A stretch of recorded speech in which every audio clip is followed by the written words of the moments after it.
And Nigeria's Monetary Policy Committee is set to face tough choices in the face of economic and financial challenges as the sustained inflationary pressure remains a major challenge for Central Bank of Nigeria. The MPC is expected to hike the interest rate in the next 2 days, which will be the second hike in 2 months. Details of this and more in news from across the continent.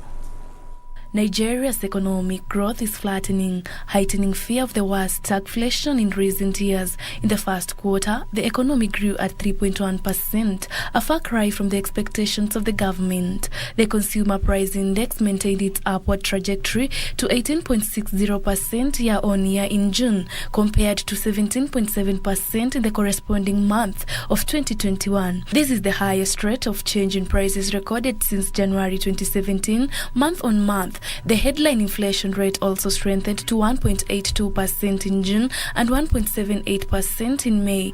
The Monetary Policy Committee, while citing inflationary concerns during its last meeting in May, had resolved to raise the monetary policy rate by 150 basis points to 13% in response to global inflationary pressures, which had continued to hurt economies around the world. After holding the benchmark rate constant at 11.5% for about 2.5 years. But experts are worried that monetary prescriptions, which are essentially short-term, may have been constrained by the falling of fiscal authority and mounting recklessness in the political space.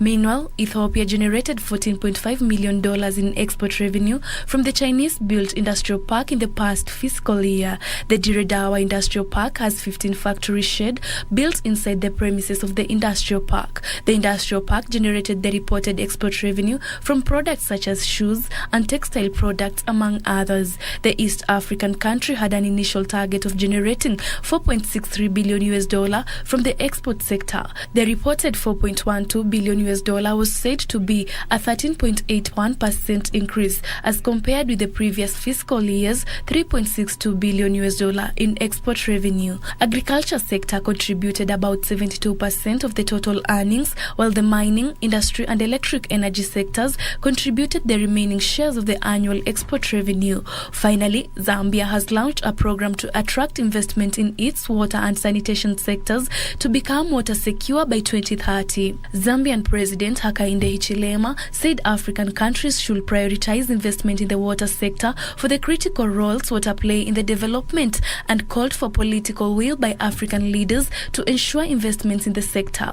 Acknowledging that resources are scarce for many African nations, Hichilema said investing in water will create jobs and provide business opportunities across the continent. Former Tanzania President and Chairperson of the Global Water Partnership, Southern Africa and Africa Coordination, Jakaya Kikwete, said Africa needs to invest about $30 billion in water and sanitation annually by 2030. Currently, African countries only invest $10 to $19 million in water. Terry Njenga reporting for Lunchtime News.